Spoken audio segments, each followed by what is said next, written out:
Hey everybody, welcome to another episode of The Bitter Pill.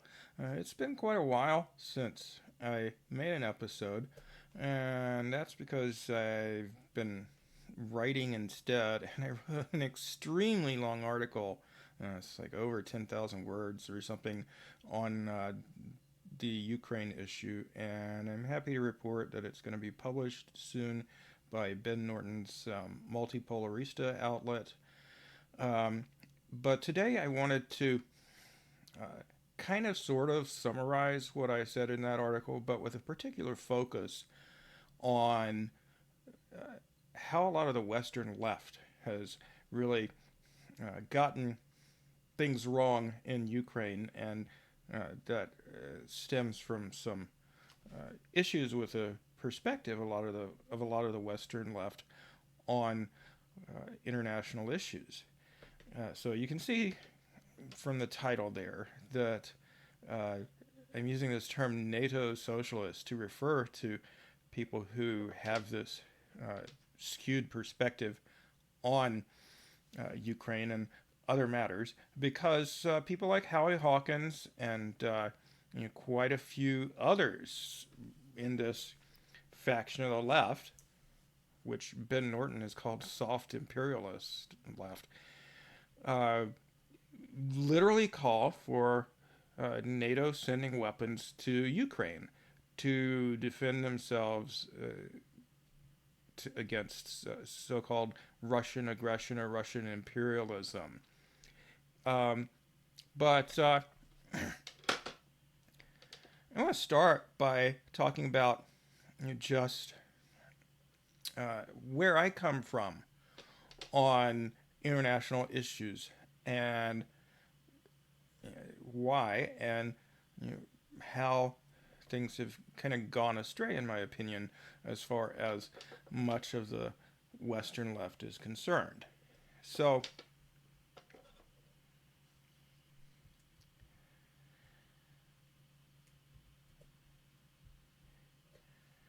so for me, and I've been an activist ever since the early '80s. I've been at this a while, uh, and for me, internationalism, that is solidarity with workers in every corner of the earth, regardless of the nature of their government or anything else, has been a bedrock principle for me ever since I became an activist way back in the early 80s during the nuclear freeze movement.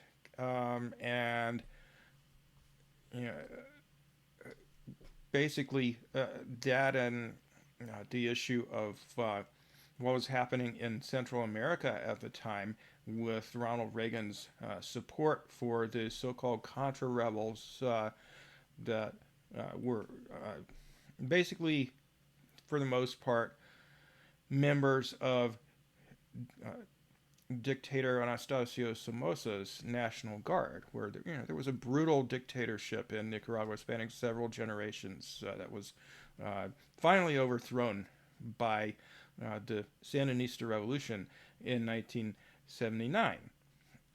And simultaneously, there were also still dictatorships in Guatemala, uh, which pretty much had been that way ever since 1954, when the CIA backed the overthrow of the democratically elected government of Guatemala because they tried to enact some land reform that harmed United Fruit. Um, that's what it was called at the time, a multinational agribusiness based in the U.S. Um, and also in El Salvador, the uh, fascist arena government uh, led by Roberto D'Aubuisson was in power there, and there was a guerrilla movement, the FMLN, uh, for short. I don't want to say the Spanish language version of it because I butcher their pronunciation. Uh, Fighting to overthrow that government. Um, so I kind of cut my eye teeth on supporting the Sandinista government of Nicaragua against the fascist Contras that Reagan and almost all Republicans and some Democrats in Congress supported. Um, trying to overthrow the democratically elected Sandinista government, and also supporting the liberation movement in El Salvador. To me, internationalism means unequivocal opposition to almost any U.S. intervention abroad. The only exception that comes to mind is U.S. intervention against the Axis powers, Nazi Germany and fascist Japan and Italy and so forth, during World War II. And this was kind of a blip historically as far as which side of the fascist versus anti-fascist divide the U.S. fell on. And so in 1992, I joined a U.S. socialist organization called Solidarity. And one of the reasons why I did was the fact that it seemingly shared that principle that I had. So to quote from Solidarity's founding statement in 1986, contrary to ideologues of liberalism, and even to some who call themselves part of the left, we do not distinguish quote-unquote progressive versus quote-unquote reactionary forms of U.S. intervention. The American ruling class has no progressive role to play anywhere in the world. So for me, not only did that statement ring true in 1992 when I joined, but it still rings equally true today. So neither in Afghanistan, nor Syria, nor Libya, nor Iraq, nor Ukraine, or any of the other dozens of countries where the U.S. has intervened in one way or another during my 60 years on this planet, has it ever played anything other than a reactionary role internationally.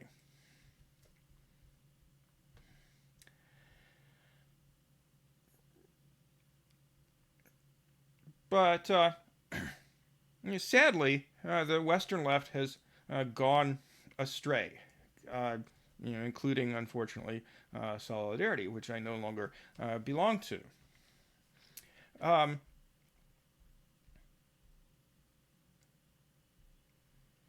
And just briefly, I think there are two main respects in which the left has gone astray, and I'll talk about them more in detail later. But first, the fact that the U.S. is this global hegemon that, especially during the past 30 years or so, although it's beginning to change, the U.S. has really been the dominant imperialist power in the world. It dictates, what happens, all over the world, except in places like China and Russia and Venezuela and Cuba and a few others that don't go along with what the U.S. wants. And even in Europe, Europe has bending to the U.S. will to a significant extent to impose sanctions on Russia in the aftermath of the Russian intervention in the Ukraine war, even though it's devastating them and will devastate them a lot more unless they change their policy economically. Secondly, there's implicit in this principle that I got, this statement that I quoted to you, it's simply a fact that the U.S. always supports the bad guys, no matter where you go in the world, whether it's the so-called moderate rebels in Syria who are actually offshoots of Al-Qaeda and ISIS, or the Contras in Nicaragua, or the literal Nazis in Ukraine, dictatorships all over the world throughout the 20th and 21st centuries. That's who the U.S. always supports. And so, except in World War II, the U.S. Joined with other nations, including the Soviet Union, in which the U.S. actually armed during World War II, to fight the Nazis. And that's just like a 4-year blip historically, as far as what the U.S. pattern of its relationship to the rest of the world is. And that pattern is repeated in terms of its policy towards Ukraine and Russia. So, funding the bad guys, and trying to dictate matters in Ukraine, as well as we'll talk about, in Russia.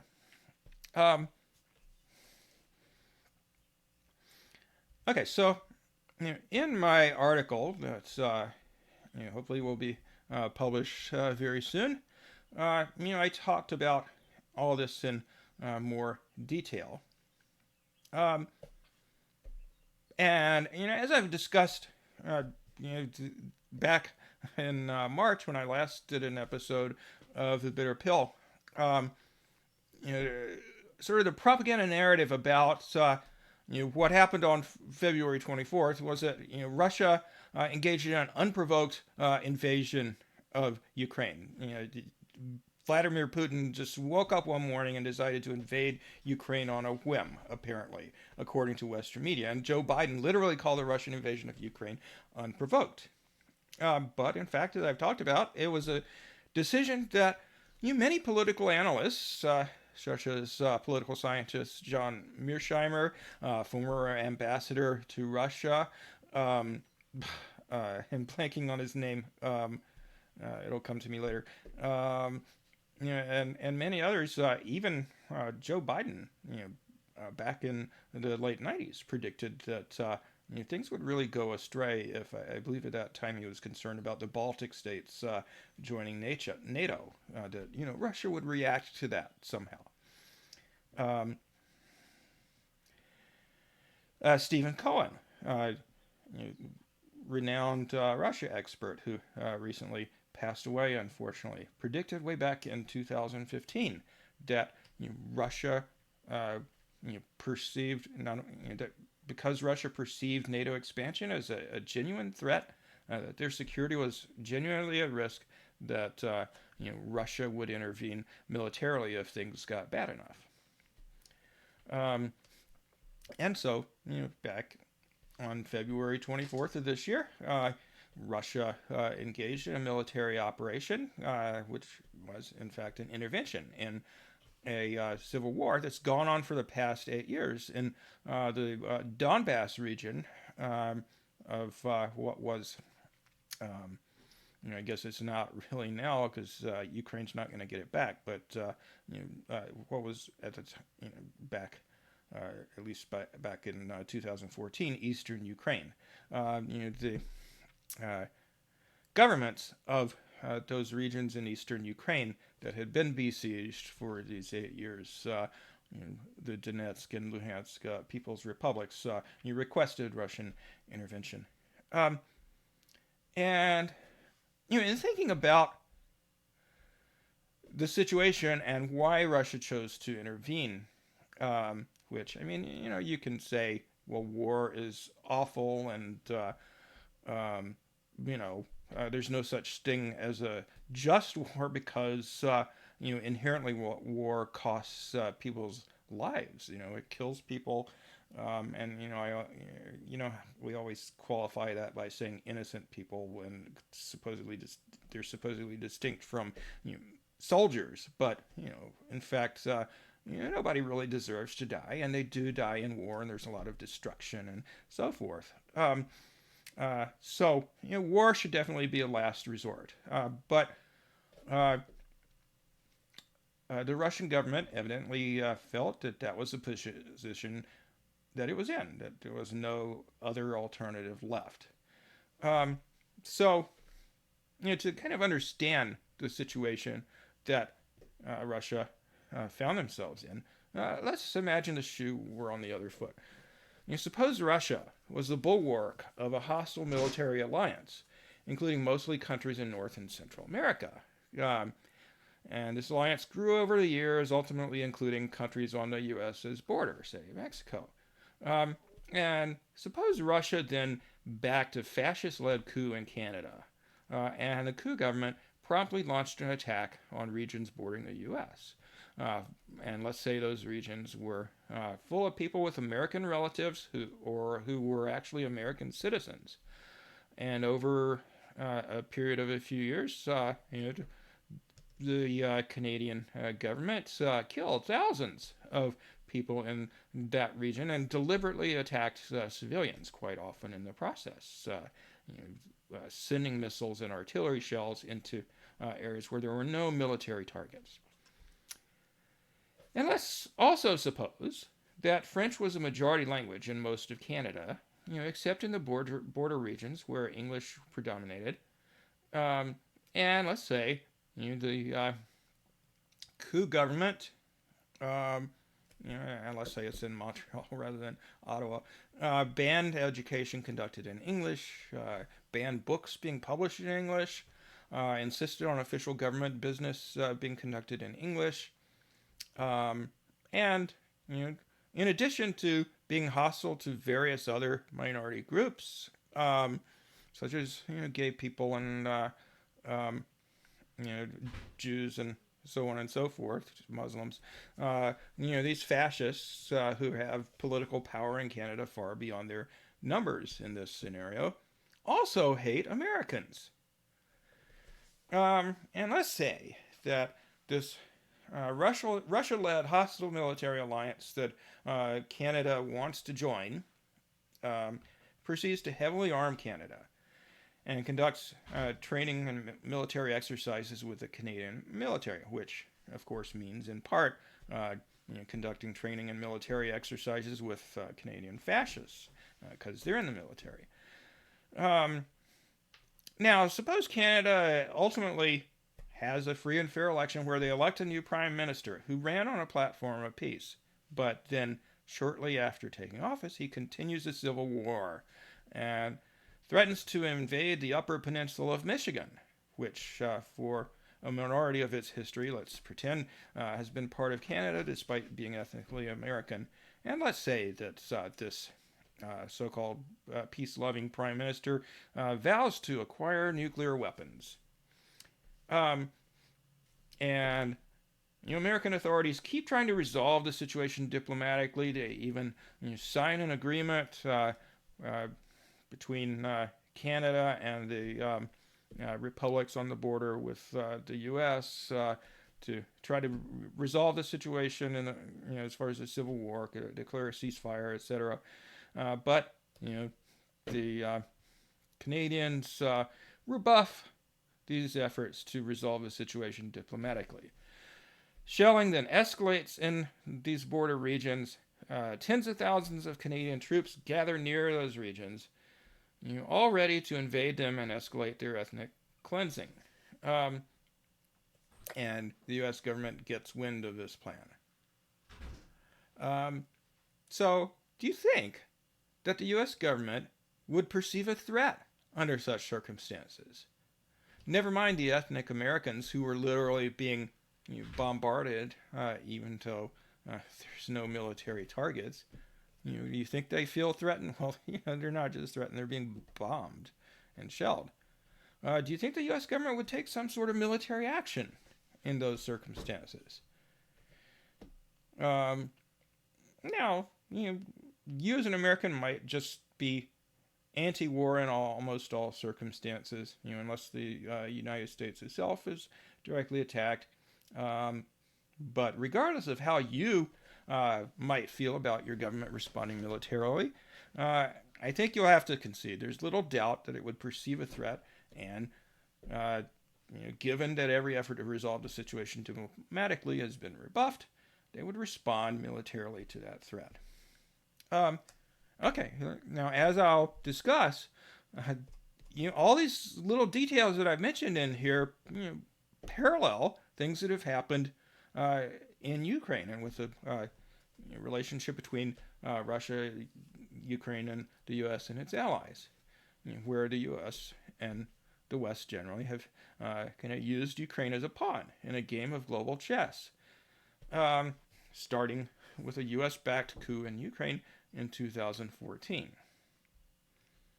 But, let's take a step back and review go a little farther back in history, um, so that we can readily see, in a crystal clear way, uh, you know, those general things I was talking about that I feel like a lot of the Western left is missing. The role of the U.S. as a global hegemon, uh, especially between, let's say, 1990 and about, 2010, 2015.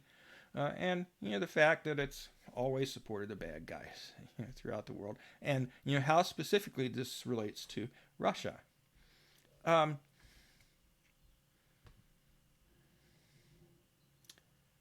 so there's been a long history of imperialist foreign intervention in Russia's affairs. Literally right after the Russian Revolution, within months, several uh, imperialist nations that included the U.S., Canada, Japan, and a variety of European countries invaded Russia. Not many people know that. I don't think we learn about it in our history classes in school. But yes, the U.S. and assorted other countries invaded Russia shortly after the Russian Revolution to try and overthrow the new Bolshevik government. Um, then in World War II, as you probably are aware, and they did talk about in history books, the Nazis invaded the Soviet Union. Um, and you may not know this, but roughly 27 million Russians and also Ukrainians, which was part of the Soviet Union at the time, died. 27 million people died at the hands of the Nazis. So the Soviet Union, Russia, and its assorted associated republics paid a higher price for fighting the Nazis than any other country, and they also played a bigger role in defeating the Nazis than any other country. They took on the bulk of the German army and defeated them.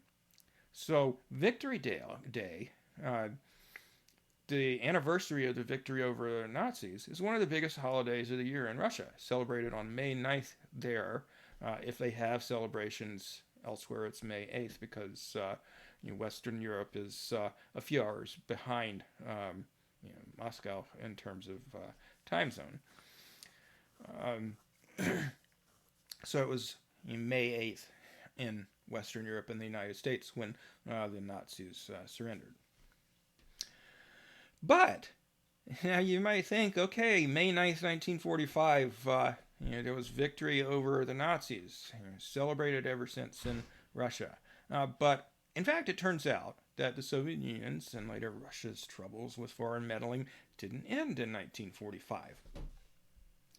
In the westernmost Soviet republics, particularly Ukraine, there was a substantial degree of collaboration with the Nazis during World War II. A fellow named Stepan Bandera, whose birthday is now celebrated as a national holiday in Ukraine, interestingly, Bandera and his associates in the Organization of Ukrainian Nationalists, or you could say Organization of Ukrainian Fascists if you like, because it's true, participated in the Nazi genocide in a major way, accounting for a fourth of all Jews killed in the Holocaust, about 1.5 million people, and killed lots of other people too. After the war ended, the U.S., being the devoted anti-fascists that they had proven themselves to be during World War II, organized fascists from around the world, including in Ukraine, into an international network.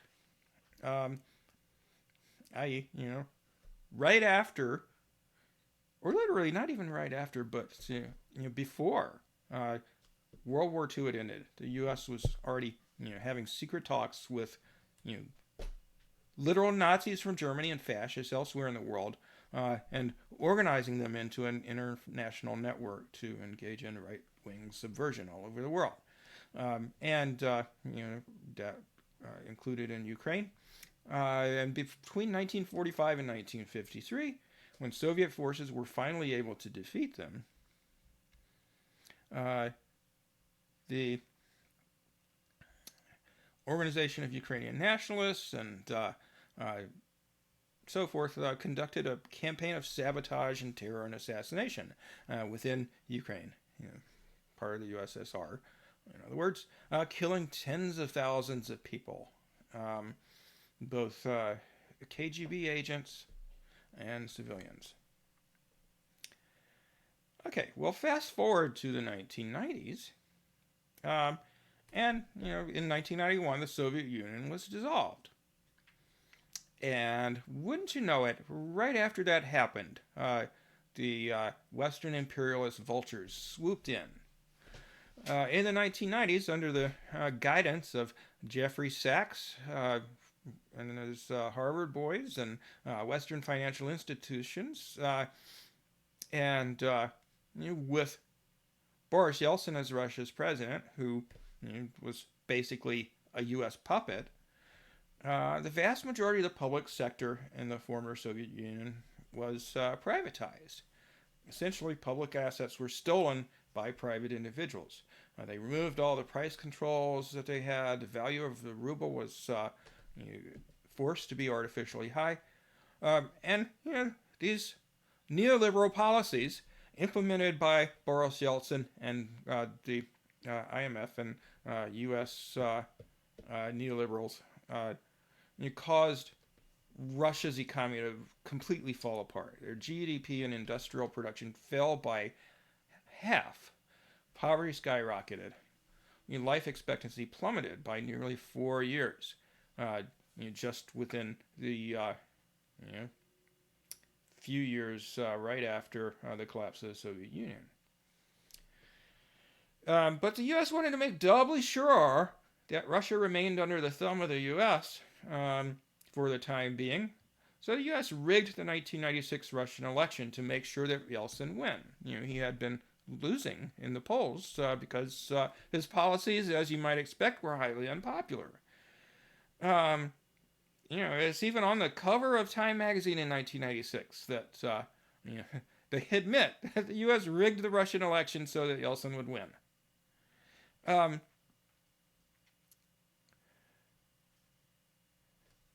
Now, when Vladimir Putin came to power after, basically, the Russians just decided Yeltsin's time was up. Putin changed Russia's relationship to the rest of the world. Basically said, no more, foreign exploitation of our resources. So under Putin, and granted Putin is a capitalist and has done some terrible things in Russia, but one thing he has been is basically an economic nationalist who's ended Russia's subservience to Western imperialism and brought about a significant degree of economic recovery in Russia. Since Russia's capitalist and, a few very rich individuals own a lot of stuff and, there's still poverty. Russia is still a very unequal society, but, the rising tide has lifted all boats to a certain extent. As you might imagine, the U.S. wasn't too happy with this turn of events. And foreign intervention, particularly in areas around Russia, but also within Russia, continued. So in 2003 in Georgia and in 2004 in Ukraine, the U.S. backed so-called color revolutions, basically nonviolent, but very much foreign organized and backed coups. And this caused a lot of concern in Russia. Back in 1991, as the Soviet Union was breaking up, Western diplomats promised Russian officials that NATO would not expand beyond East Germany. Well, famous last words. the U.S. and other existing NATO members plunged ahead with plans to expand NATO that they announced not very long after they promised the Russians that they wouldn't. So Hungary, Poland, and the Czech Republic joined in 1999. Then 7 more countries joined in 2004. 4 more in up to 1920. So there were 14 members added to NATO. And as I mentioned, Russia warned that this was something that they viewed as an existential threat. Vladimir Putin reiterated that view in a famous speech in 2007 at a conference with other powers. And Richard Burns, that's who I was trying to remember the name of later, who's currently the CIA director, but at the time was U.S. ambassador to Russia, predicted how things were going to go. Way back in 2008, he predicted that trying to get Ukraine and Georgia into NATO would touch a raw nerve in Russia. He said, not only does Russia perceive encirclement and efforts to undermine Russia's influence in the region, but it also fears unpredictable and uncontrolled consequences which would seriously affect Russian security interests. Experts tell us that Russia is particularly worried that the strong divisions in Ukraine over NATO membership could lead to a major split involving violence or, at worst, civil war. In that eventuality, Russia would have to decide whether to intervene, a decision Russia does not want to have to face. Granted, Ukraine is not presently a NATO member, and it doesn't look like it's going to be, but it's sort of been an informal NATO member for some time, because, look, its military's been trained by NATO forces. Troops from NATO countries have participated in military exercises within Ukraine, and it's received military aid from NATO countries, and also, interestingly enough, from Israel for many years. Even the Pope has said that the barking of NATO at the gates of Russia is likely what motivated Russia to invade Ukraine, or as they say, launch its special military operation in Ukraine. And as we've already talked about, foreign powers barking at Russia's gates is nothing new. I mentioned, I know I've probably mentioned that there was a coup in Ukraine in 2014, because the Ukrainian people didn't like the government they got after the first coup in 2004. And the fellow that they had in power then, or that they came to power then, became highly unpopular and was voted out overwhelmingly. The incumbent got something like 5% of the vote in 2010.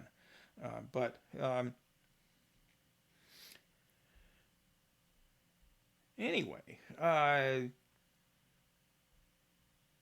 granted, neither Georgia nor Ukraine have joined NATO, but both countries' militaries have been armed and trained by the U.S. And both have engaged in deliberate attacks on civilians in areas bordering Russia.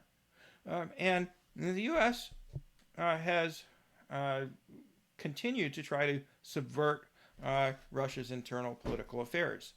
The National Endowment for Democracy, the Soros Foundation, and various other U.S.-associated NGOs have spent millions of dollars funding Russian opposition groups, such as the one headed by Navalny, until finally the Russian government said no more in 2015. They banned foreign NGOs from Russia. But, of course, U.S. intervention in Russia's affairs is only part of a broader pattern, where the U.S., and its junior partners, such as NATO members in Australia and ruling elites in various neo-colonies, the U.S. has interfered, along with its allies, in other countries' affairs, so as to perpetuate its global imperial hegemony. U.S. intelligence services have organized coups all over the world, interfered in dozens of elections, as has the National Endowment for Democracy, quote unquote, created by Ronald Reagan to kind of camouflage what really is CIA intervention. They've interfered in dozens of elections. They've backed anti-government protests and terrorist groups in Hong Kong and Xinjiang province in China, Ukraine, Nicaragua, all over the world.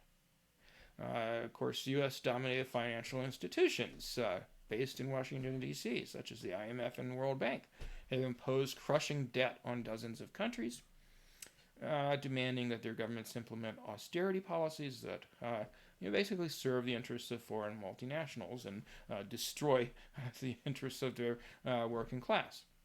And of course, the U.S. Violently intervenes. Just since 1945, the U.S. has overthrown dozens of governments and waged proxy or direct wars that have killed more than 20 million people.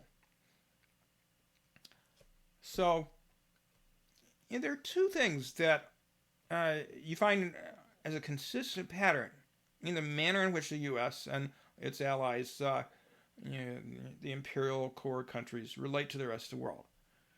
First of all, they're not only rabidly anti-communist, opposing in every way they can any government or sizable national movement that's socialist-oriented, but really, they don't even care if you're capitalist. If you try to organize, you as leaders of government try to organize your affairs in such a way that you have independent economic development and maintain control over your natural and human resources, the U.S. will try to overthrow you. They've tried to overthrow the governments in Guatemala. They did overthrow Jacobo Arbenz, the democratically elected president of Guatemala in 1954. They overthrew the Iranian government of Mohammad Mossadegh, again freely and fairly elected, just like Arbenz, when he nationalized his oil fields. And as we've already talked about, the U.S. didn't stop trying to intervene in Russia when the Soviet Union collapsed. They kept intervening in capitalist Russia. Same thing in Iraq, so on down the list. So Vladimir Putin is not on the West shit list because he's like some reincarnation or some real life incarnation of a James Bond villain like he's portrayed, and not because he's some sort of communist, because he certainly isn't, but because, unlike Boris Yeltsin, Putin has made sure that Russia was in control of its own resources, though in the context of a capitalist society. And so Russia's been able to use those resources for their own economic growth and development. And to the U.S., and other imperialist vultures, this is an unforgivable sin. So, in fact, it's been openly declared by the think tank, the Rand Foundation, a arch conservative think tank in the U.S., they've openly declared that U.S. policy toward Russia involves trying to regime change. They want to try and overthrow Putin. They want to try to break up the Soviet Union. Russia, so they can just pillage those vast natural resources, unparalleled by any other countries in the world, in unlimited fashion. That's a central goal of U.S. foreign policy. Now, the second thing that's striking about how imperialist core countries relate to the rest of the world is that, their drive to, maintain global dominance by by trying to defeat independent economic development. The way they typically go about that is they support the most rabidly reactionary governments or political forces they can find everywhere in the world. So, like I said, those 4 years where the U.S. fought against the fascists during World War II was an anomalous 4-year blip.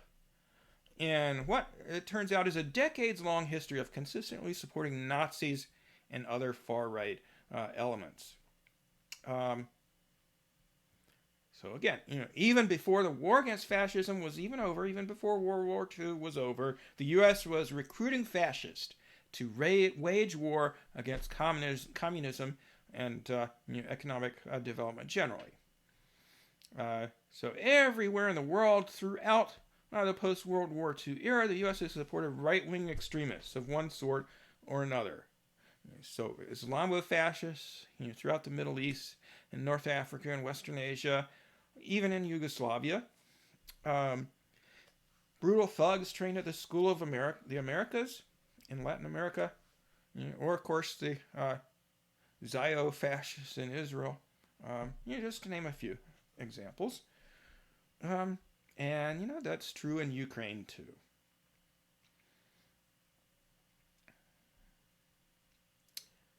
So just like Russia, after the breakup of the Soviet Union, Ukraine followed a path of neoliberalism. So you know the pattern. Privatize everything. Cut social programs. With the result of a dramatic drop in average Ukrainian standard of living, a vast increase in economic inequality, deindustrialization of Ukraine, and then, of course, the U.S. tried to interfere with its elections, just like in Russia. So I mentioned the color revolution in 2004.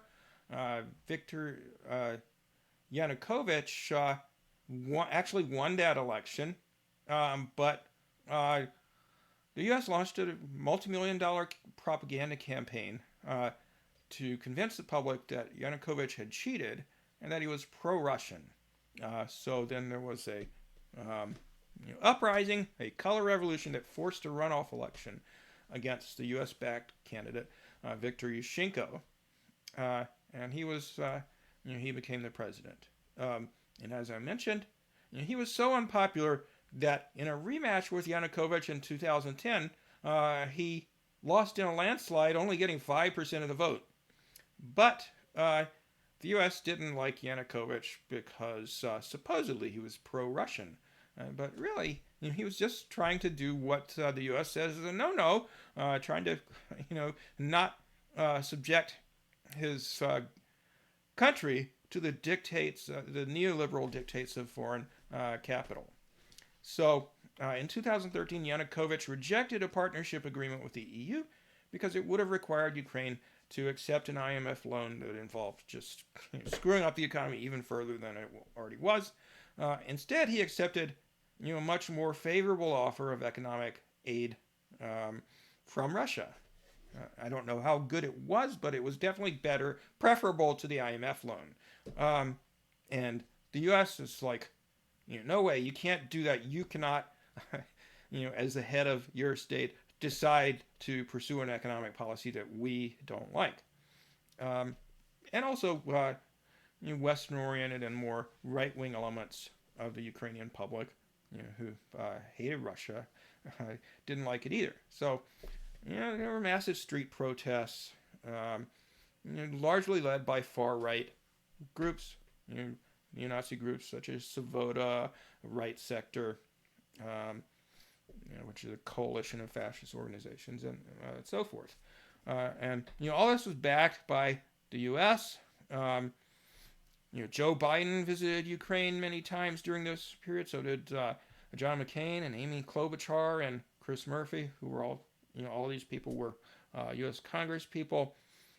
They literally met with fascists in Ukraine, expressed their approval for the Maidan revolution, which started in late 2013 and then culminated in February 2014 when there were threats of violence against President Yanukovych and against members of the Ukrainian parliament, the Rada, I think it's called. They basically forced him to resign. And there was a vote of parliament, which didn't even have a quorum, so it was illegitimate. But they voted to kick him out, and he and lots of members of the administration had to flee the country in fear of their lives.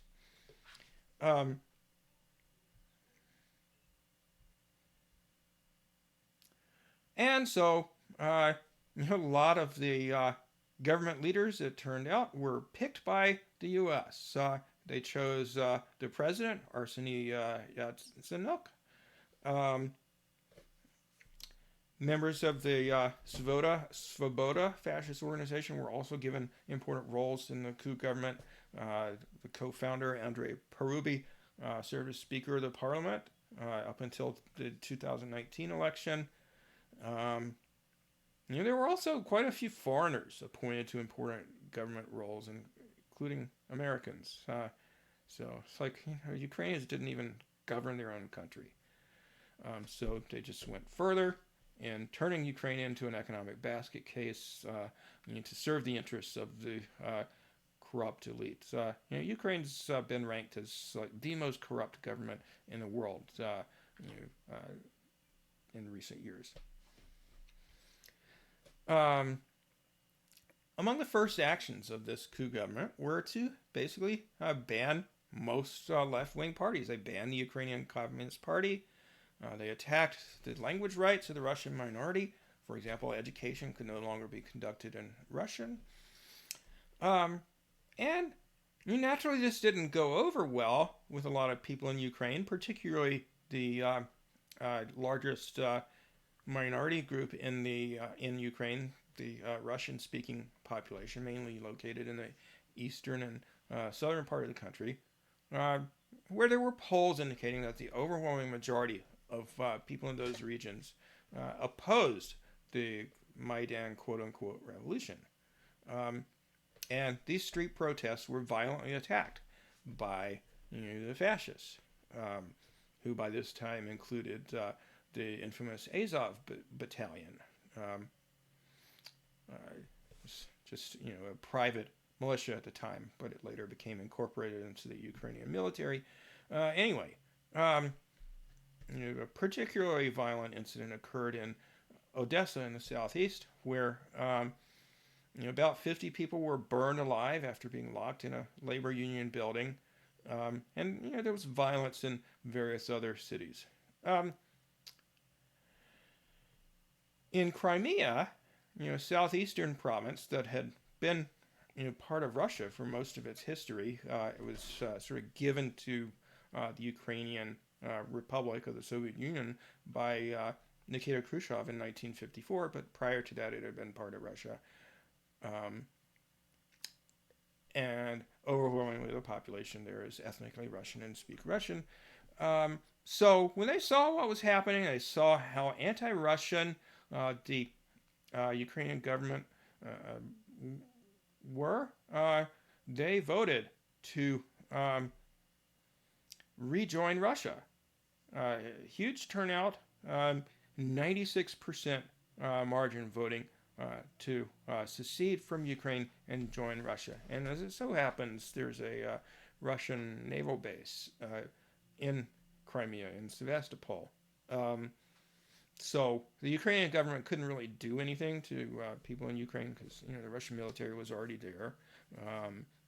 By agreement with the Ukrainian government in 1991, they just kept that military base there, even though it was part of Ukraine and not Russia. Just like the U.S. has military bases in about 800 places in foreign countries around the world. Russia has 2 military bases in foreign countries, or now. Crimea is part of Russia, so it's not in a foreign country anymore. But anyway, a recent poll found that Crimeans remained very happy with their decision to leave Ukraine and join Russia. Simultaneously, in eastern Ukraine, where there were also massive protests against the coup government and the general direction of things, there were also votes, but in this case, they were votes not to join Russia, but basically just to secede from Ukraine. And they also had pretty overwhelming votes. I think it was 87% overall voted to secede. And that didn't go over too well with the Ukrainian government. Right after the independence votes, the coup government sent troops there to try and forcibly retake control from what they labeled terrorists, people who wanted independence from Ukraine. And the Ukrainian military at first was hesitant to attack their own people, but the militias, these fascist militias like Azov and Adar and others, had no qualms about attacking Russians because they fucking hated Russians. And so, since then, there's been almost unremitting attacks by Ukrainian military and these fascist militias, which have since been integrated into the National Guard on the Donbass region. So there's been a civil war there. Often civilian areas are targeted, as I mentioned. There have been over 14 deaths, according to UN investigations. And during much of this time, well, all of it really, but not all of it for the U.S., foreign countries, including Israel, have supplied Ukraine with abundant military aid and training. And there were efforts to resolve the civil war. The Minsk agreements were negotiated in 2014, was the first one that was almost immediately violated by the Ukrainian government. And then another one was negotiated in early 2015, which also was almost immediately violated. And the fascist groups explicitly declared they had no intention of honoring it. And so did the Ukrainian government, which by this time was headed by one of the billionaires in this very poor country, Petro Poroshenko, who was elected in May 2014 under circumstances where basically there was martial law. If you criticize the government, you'd get arrested and possibly killed. And basically there was de facto fascist military occupation of cities in mainly in eastern Ukraine, places like Mariupol, Azov Battalion's home base, Melitopol, Kharkov. So basically anyone who's outspoken really has to fear for their safety. And human rights groups have reported on just how horrible the situation is in Ukraine. Even though, at least in 2019, there appears to have been an election that wasn't rigged, where, very popular fellow at the time, Vladimir Zelensky, was elected, with a 73% landslide victory. But despite that particular event, in general, Ukraine has been a very repressive society, ever since 2014. So literally, communist parties are political candidates, expression of pro-communist views, and any communist or Soviet-associated symbols or propaganda, all of that's banned. You can't sing the Internationale in Ukraine, or you could get in trouble. They could even send you to prison. Up to 5 to 10 years in prison for engaged in any communist-related activity. They also banned celebrations of Victory Day, celebration of victory of the Soviet Union over the Nazis. You can't do that in Ukraine. More than 1,300 statues of Lenin were toppled. Names of many towns and tens of thousands of streets were changed from references to Russia or the Soviet Union or various socialist heroes to generally names of fascists like Stepan Bandera, who, as I mentioned before, there's a national holiday on his birthday now.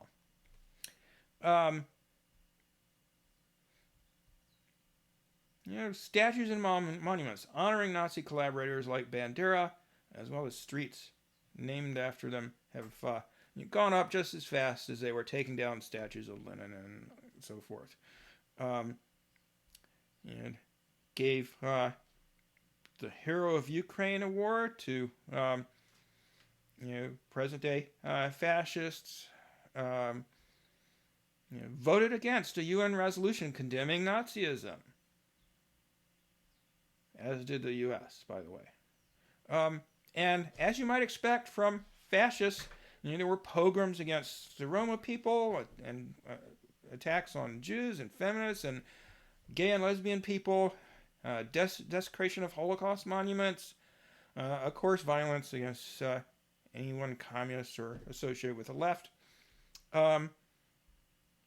And, especially since the Russian invasion this February,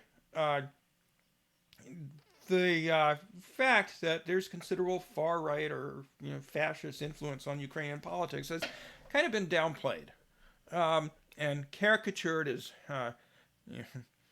claims that all Ukrainians are Nazis, and this is crazy Russian propaganda, supposedly. And the fact that Ukraine currently has a Jewish president is proof that Nazism is not a big influence in Ukraine. Now, it's true that, electorally speaking, in the 2019 election, the far right was very unsuccessful. They didn't get any seats in the Ukrainian parliament. But the problem in Ukraine is that these folks are heavily armed, and if they don't get their way, they'll kill you, or they'll kidnap and torture you, and even though they don't have any seats in parliament, or like there's a Jewish president, they infest the security services and the military, the people with the guns. And if they don't get their way, they'll threaten people or they'll be violent toward them. And by the way, they're supported by the oligarchs, or by many of the oligarchs. And it turns out, interestingly enough, President Zelensky is in power primarily because of one of those oligarchs. Zelensky's TV show, that he's an actor who ironically played the role of the president of Ukraine in his TV show called Servant of the People. And then he became president, but the TV network that his show appeared on was owned by Igor Kolomoisky, a billionaire who, has an interesting history. He has a controlling interest in Burisma, the gas company that paid Joe Biden's son $80,000 a month for sitting on the board. Made his money through engaging in all kinds of corruption. And he happens to be not only the leading funder of Zelensky's election campaign and, hosted his TV show where, basically he sort of informally campaigned for president. And Kolomoisky has been a leading private funder since their inception of the Azov Battalion and other Ukrainian fascist groups. So, Zelensky made all these big promises about seeking peace with the eastern part of the country and peace with Russia and so forth, and protecting Russian language rights. He broke all of these promises, as well as, almost immediately making the economic situation in the country even worse and even more favorable to wealthy local or oligarchs and foreigners. So-called land reform made it easier for these wealthy folks to buy up Ukraine's best land. Made the tax system more aggressive. So right away, Zelensky started doing things that were destined to undermine his popularity. Zelensky also failed to keep his promise to protect Russian language rights. Everything printed in Ukraine has to be in Ukrainian. Some exceptions are made for English and languages used by some of the other people in Ukraine, some other minorities, but specifically You can't publish anything in Russian in Ukraine. Zelensky even banned Russia's vaccine, the Sputnik vaccine for COVID, and claimed that it was part of a Russian information war against Ukraine. I mean, this is nuts.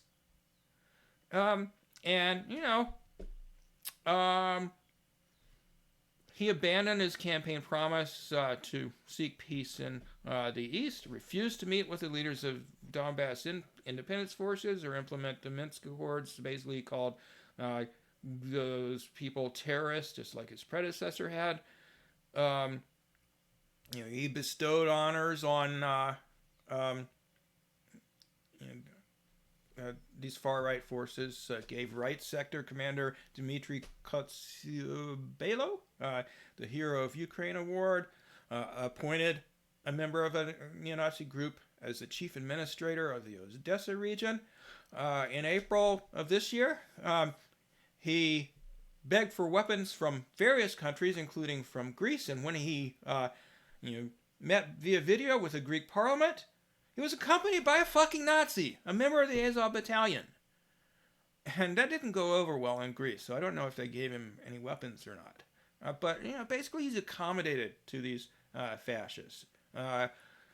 It doesn't necessarily mean he subscribes to their beliefs, but, I guess he's afraid of them, or, he's just willing to go along in order to, benefit from being president of Ukraine.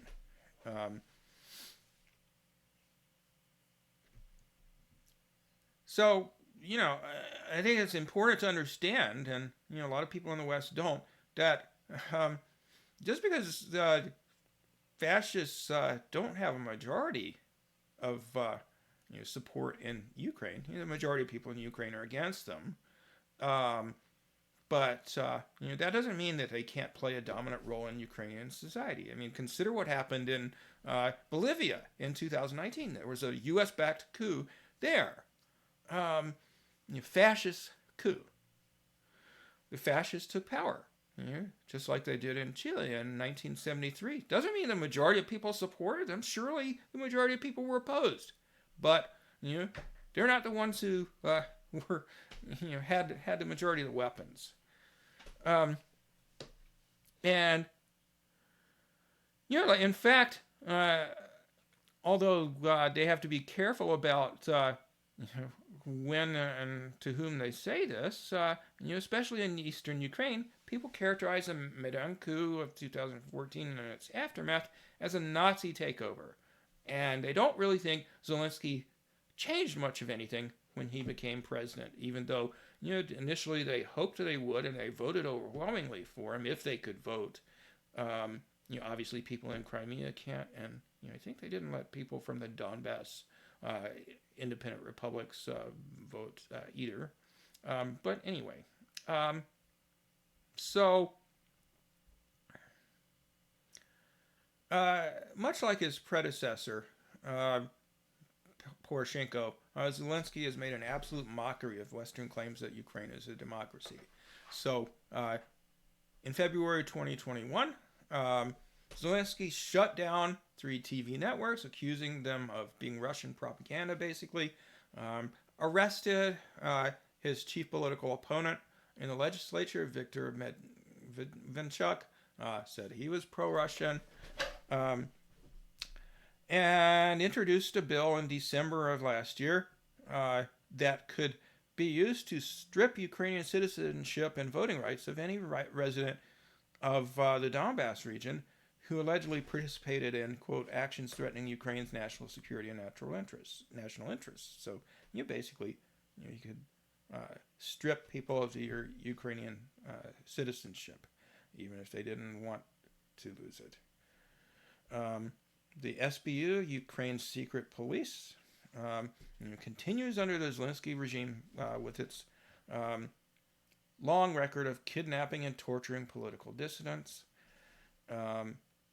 There's a whole long list of people who've been, executed or tortured by the SBU. the Ukrainian military, particularly, though not exclusively, the fascist elements have tortured and executed Russian prisoners of war during the war since February 24th. And Zelensky has now banned all opposition media and basically banned every political party except for the right-wing ones and his own party. So they're all pro-Russian. So anyway, I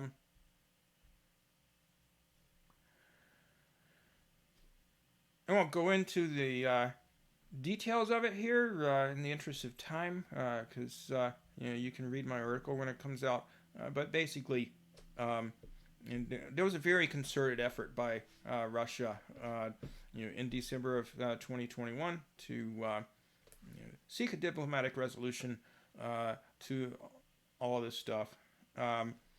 Submitted draft treaties to the U.S. and NATO calling for security guarantees, an end to further expansion of NATO, an end to military exercises in Eastern Europe, and everybody just kind of dial things down as far as weaponry and exercises in the region, including Russia. But the only response it got was just rejection. And on February 14th, Zelensky reiterated Ukraine's desire to join NATO. And on February 19th, at a security conference in Munich, Zelensky said, we want to have nuclear weapons. And at about the same time, the shelling by the Ukrainian military was really dialed up in the Donbass region. There was a congregation of over 100,000 Ukrainian troops on the borders of the Donetsk and Luhansk People's Republics.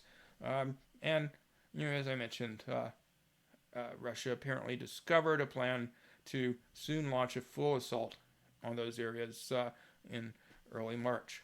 So the DPR and LPR government officials requested that Russia recognize their independence and ratify a mutual assistance treaty, which basically legally allows Russia to militarily intervene to defend them against this invasion, even preemptively, which is what happened. So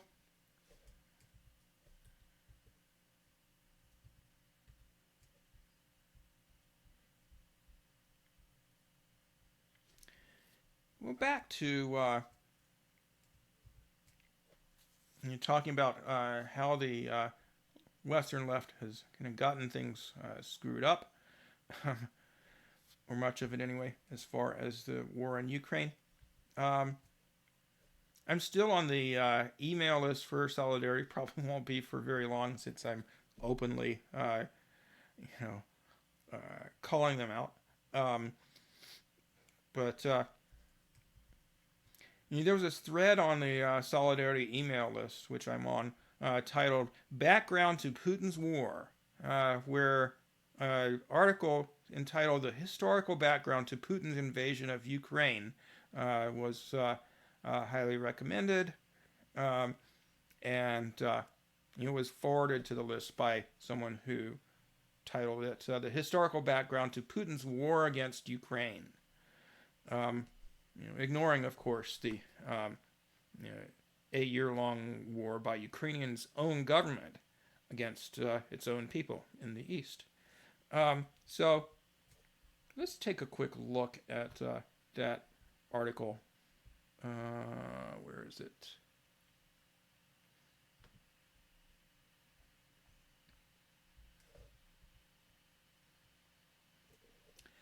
So in the article, it gives a good bit of information about the 20th century history of Ukraine, and the article is entitled "The Historical Background to Putin's Invasion of Ukraine." It says very little about what's happened in Ukraine in the 21st century, and completely omits any mention of U.S. intervention in Ukraine or Russia for that matter. And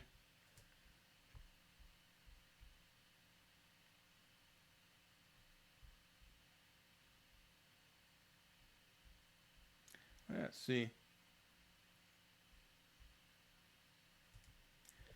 They claim that Vladimir Putin's agenda is to crush all expressions of democracy in Russia and inaugurate or support authoritarian regimes in the rest of the world, and rebuild the Russian Empire.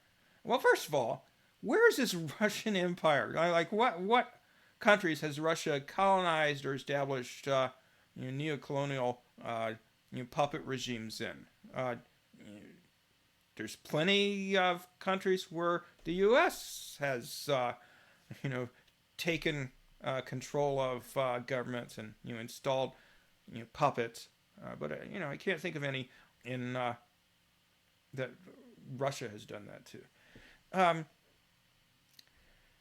As far as crushing all expressions of democracy in Russia, I mean,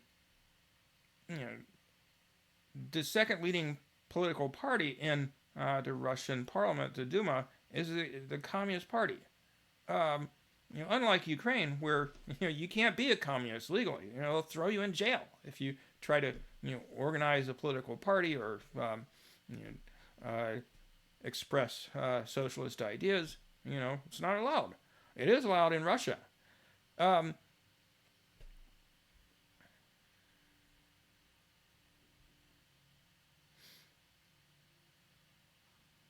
And they basically uncritically claim that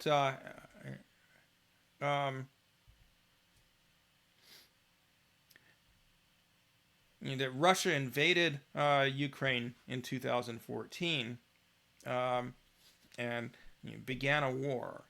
They claim that the Maidan Revolution was an anti-criminal revolution that overthrew a thieving president. Well, actually, they're quoting a Russian opposition leader as saying that.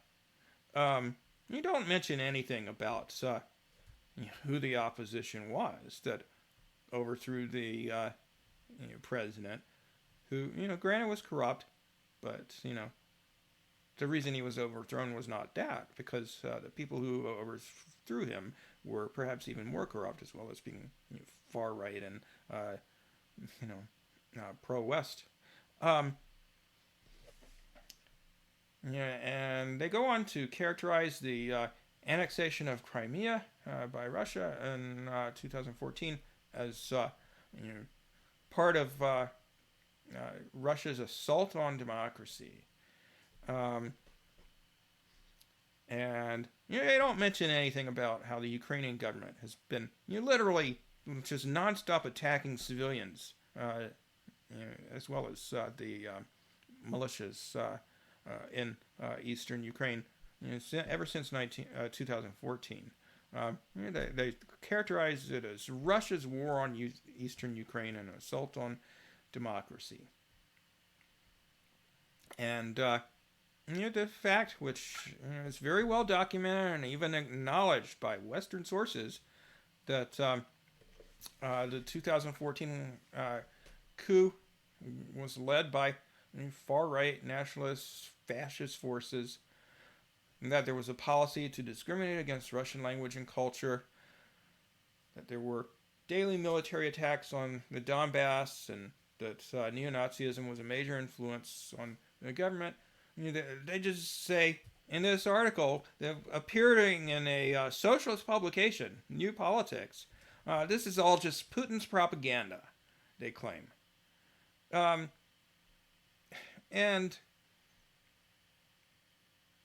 of course, they call for NATO military aid to Ukraine.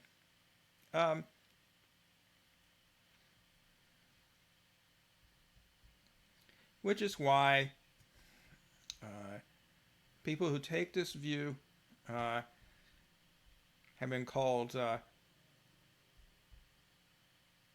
NATO Socialists by Roger Annis, writing in Covert Action magazine recently.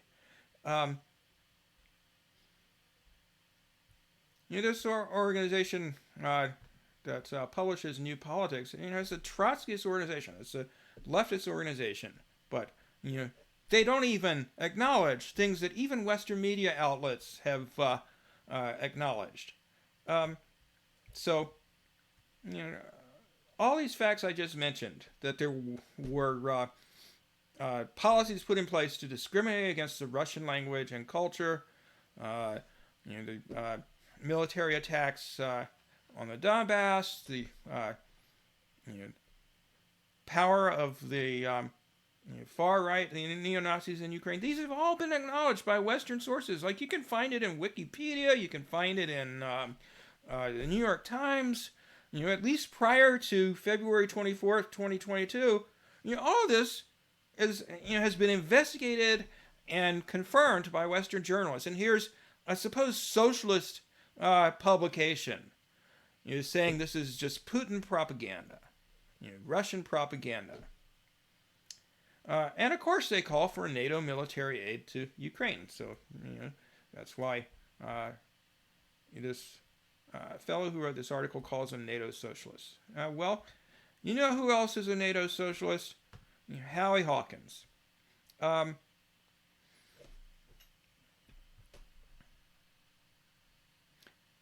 Now, I voted for Howie Hawkins in 2020. There are aspects of his politics that I really like, such as staunch support for a real socialist Green New Deal. He's, in fact, one of the co-authors of the original Green New Deal published by the Green Party in, I think it was 2008. He has a very strong stance on labor rights, very strong stance on racial issues.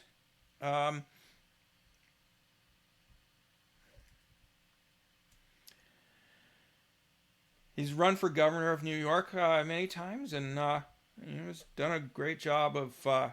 He got to participate in some of the debates for governor, so he's able to get basically a socialist message out there. During these campaigns, he's one of the co-founders of the Green Party. But on foreign policy, honestly, Howie Hawkins is out to lunch. He seems ill-informed about foreign policy for the most part, generally speaking. He totally bought into Russiagate. He thought that Trump was colluding with Putin. Suspected Assange of being involved in that. Let's see. Why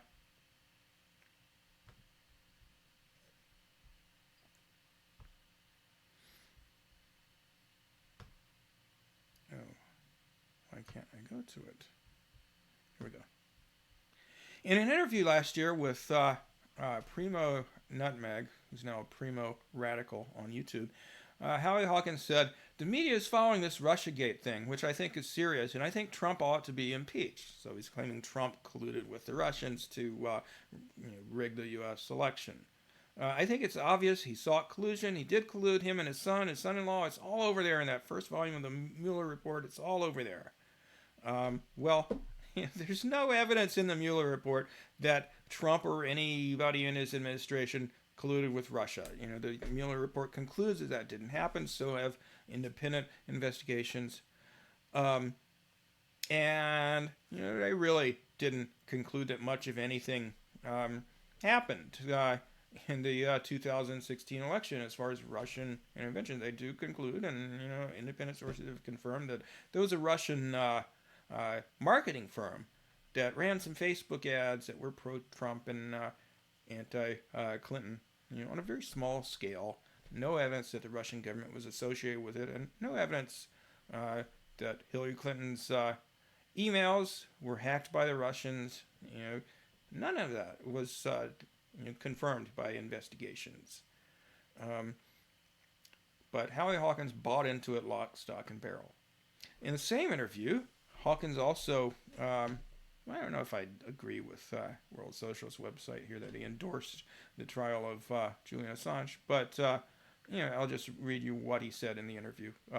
He was asked, "Do you think WikiLeaks was involved in this Russian plot?" And Hawkins replied, "There's circumstantial evidence. Like, where are the WikiLeaks about Putin?" He's obviously never looked at WikiLeaks' website if he thinks that if there weren't if there weren't documents about Russia published on WikiLeaks. There's thousands of them.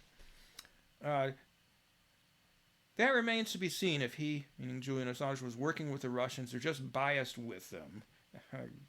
We'll see. I'm not sure.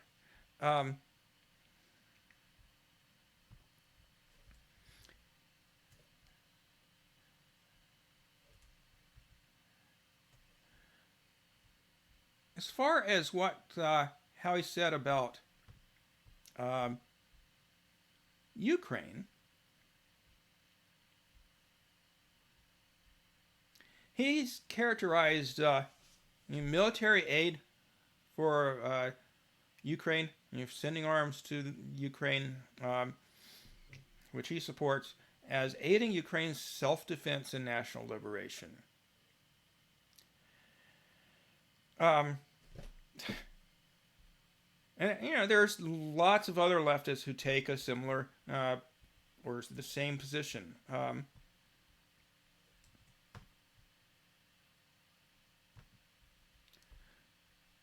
Olivier Besancenot of the French New Anti-Capitalist Party supports weapons to Ukraine. Calls for unconditional withdrawal of Russia from Ukraine without meeting any of their conditions, which are basically a guarantee of Ukraine being neutral and not joining NATO and so forth. He's fine with Ukraine joining NATO. And there are lots of others who dismiss the significance of NATO being a threat to Russia. So this fellow Murray Smith asks, where is the encirclement of Russia by NATO? It consists in the west of 3 small countries with a total population of 6 to 7 million, the Baltic states, plus Poland. And the fact that there are literally missiles in Poland that can reach Western Russia, he dismisses it. He dismisses all the things that I talked about as far as what's happened in Ukraine over the last few years. Just dismisses it all.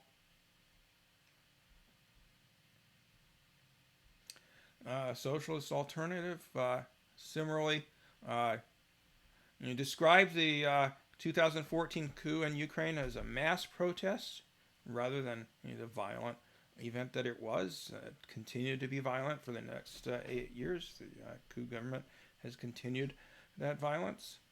And just ignore the U.S. role in it. So anyway,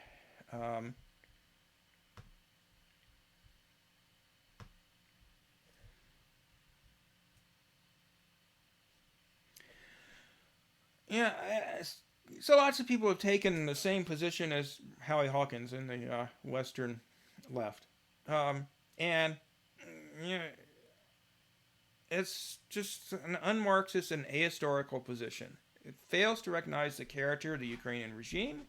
It treats Ukraine as a singular entity, where all Ukrainians have the same views and interests, rather than a nation where their policy, neoliberalism and repression, basically, is how you could characterize Ukrainian government policies since 2014. They're not decided upon on behalf of or at the behest of the Ukrainian working class. It's on behalf of Ukrainian oligarchs and foreign imperial interests like the U.S.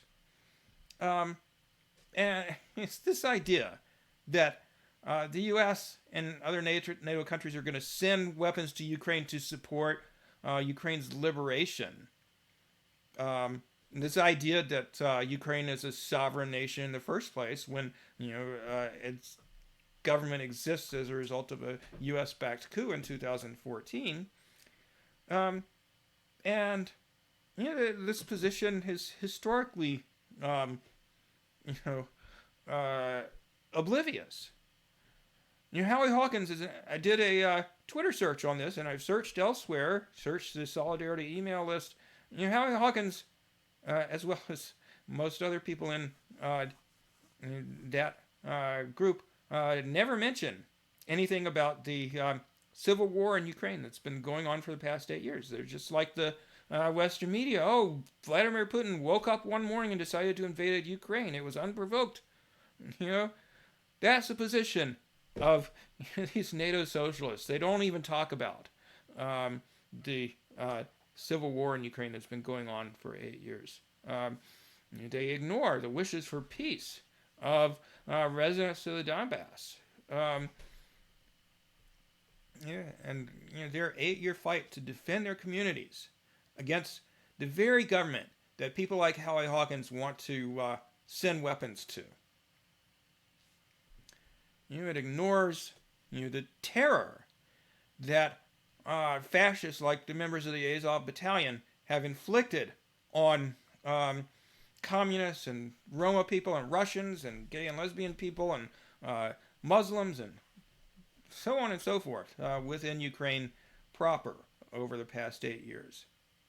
So, I gotta ask, how in these other NATO socialists, how does it ever serve the interests of workers to arm a fascist-dominated, oligarch-dominated U.S. puppet regime? The other thing that you notice about the position of this segment of the left is that they either downplay or outright deny that groups like the Azov Battalion or Azov, Adar, or Right Sector are Nazis. Literally.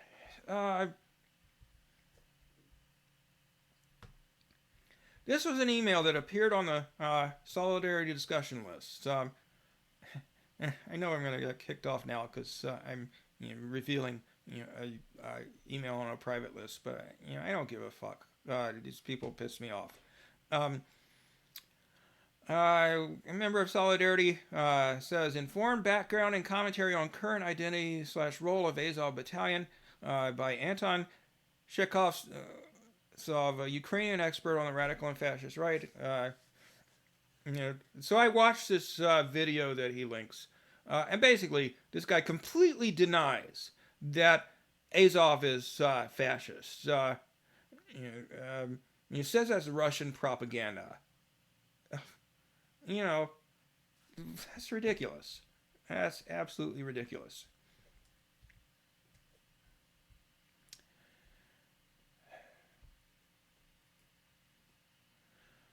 Going back to Howie Hawkins, he made some comments in defense of his support for sending weapons to Ukraine, where he claimed that those who oppose doing so, such as Code Pink and some other peace groups in the United States, are effectively supporting a peace that brings the violence of Russian colonial domination and a piece of the graveyard for many Ukrainians who are and will be victims of it. Now, never mind, Howie, that over 14,000 Ukrainians have gone to the grave in the civil war of the past 8 years, which you've never acknowledged existed. Never mind that, given Russia's clear military superiority, the only effect that arming Ukraine and pushing for it to continue fighting is going to have is to cause more people to die unnecessarily. It's estimated right now several hundred Ukrainian soldiers are dying. And so just unnecessary destruction and loss of life is the only result that's going to come. Because, if you look at the situation on the battlefield, Russia is crushing Ukraine. They're taking over town after town. Thousands and thousands of Ukrainian troops have been forced to surrender, or get killed. Their choice, I guess. Although, unfortunately, a lot of them haven't been given the choice by their commanders or by Zelensky or the U.S., who insists that they keep fighting Russia to the last Ukrainian. So, the Ukrainian government, the U.S. government, don't give a flying fuck about the interests of people in Ukraine. And you NATO socialists need to recognize that arming in Ukraine is not done for the purpose of helping Ukrainians, and it's not helping them. It's causing death and destruction. And it needs to stop. Another thing, and I don't have time to get into details about this, but I'll link to an article about it. Is this claim that Russia is imperialist. So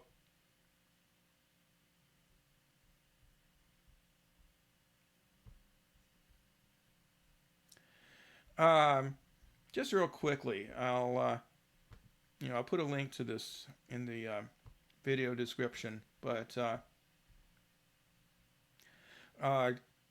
in 2016, in a Canadian socialist publication, Renfrey Clark and Roger Annis wrote an article exploring in detail the question of whether Russia was imperialist. And they say it's a myth. Because according to Lenin's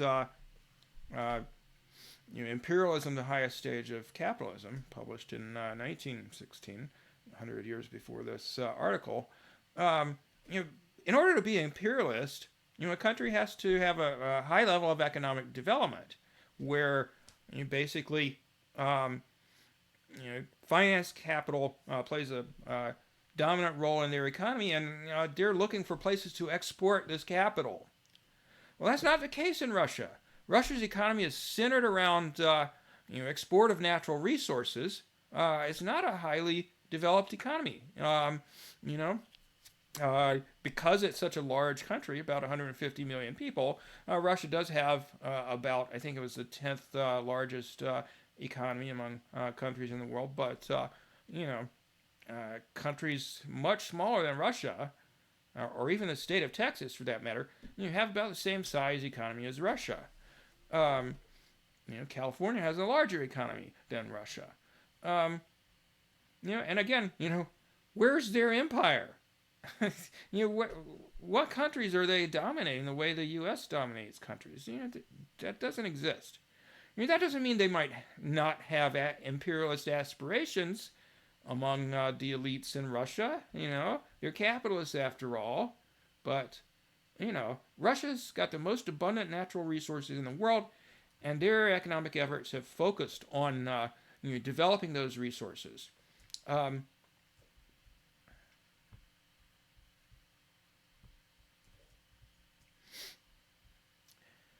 It shouldn't matter, though, to our position of opposing our government arming Ukraine, whether Russia is an imperialist country.